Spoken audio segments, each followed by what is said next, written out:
ಬಾಲನ್ ಶಾ ನೇಪಾಳದ ಪ್ರಧಾನಿಯಾಗಿ 26ನೆಯ ದಿನಕ್ಕೆ ದೇಶದಲ್ಲಿ ಸರ್ಕಾರದಲ್ಲಿ ಅಸ್ಥಿರತೆ ಎದುರಿಸುತ್ತಿದ್ದು, ಭ್ರಷ್ಟಾಚಾರ, ತೆರಿಗೆ ಏರಿಕೆಯ ವಿರುದ್ಧ ಜನಾಕ್ರೋಶ ಎದ್ದಿದೆ.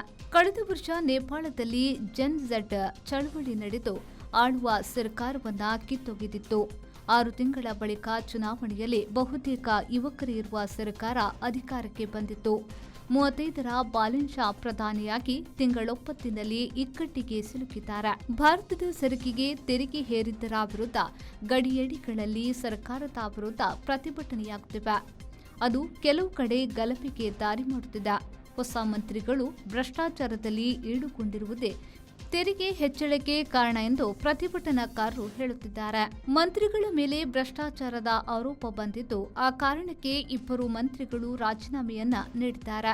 ಅಧಿಕಾರ ಹಿಡಿದಿರುವ ರಾಷ್ಟ್ರೀಯ ಸ್ವತಂತ್ರ ಪಕ್ಷವು ತಿಂಗಳೊಪ್ಪತ್ತಿನಲ್ಲಿ ಬಿಕ್ಕಟ್ಟು ಎದುರಿಸುತ್ತಿದ್ದು, 2 ಮಂತ್ರಿಗಳ ರಾಜೀನಾಮೆಯು ಆ ಪಕ್ಷ ನೀಡಿದ್ದ ಸುಧಾರಣೆಯ ಆಶ್ವಾಸನೆಗಳನ್ನ ಅಣುಕಿಸುವಂತಿದೆ. ಕಾರ್ಮಿಕ ಮಂತ್ರಿ ದೀಪಕ್ ಕುಮಾರ್ ಶಾ ಅವರು ತನ್ನ ಹೆಂಡತಿಗೆ ಅನುಕೂಲ ಮಾಡಲು ಮಂತ್ರಿ ಕಚೇರಿ ದುರುಪಯೋಗ ಮಾಡಿಕೊಂಡರು.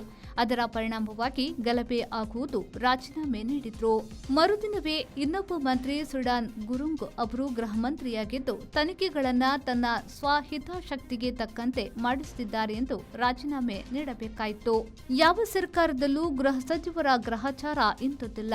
₹100 ಸರಕು ತಂದರೂ ತೆರಿಗೆ ಕಟ್ಟಬೇಕು ಎಂಬ ಹೊಸ ನಿಯಮದ ವಿರುದ್ಧ ನೇಪಾಳ ಭಾರತ ಗಡಿಯಲ್ಲಿ ಜನಾಂದೋಲನವು ತೀವ್ರಗೊಂಡಿದೆ. ನಗರಗಳಲ್ಲಿ ಪೆಟ್ರೋಲ್ ದರ ₹225ಗೆ ಏರಿದ್ದರ ವಿರುದ್ಧವೂ ಪ್ರತಿಭಟನೆ ಆರಂಭಗೊಂಡಿದೆ.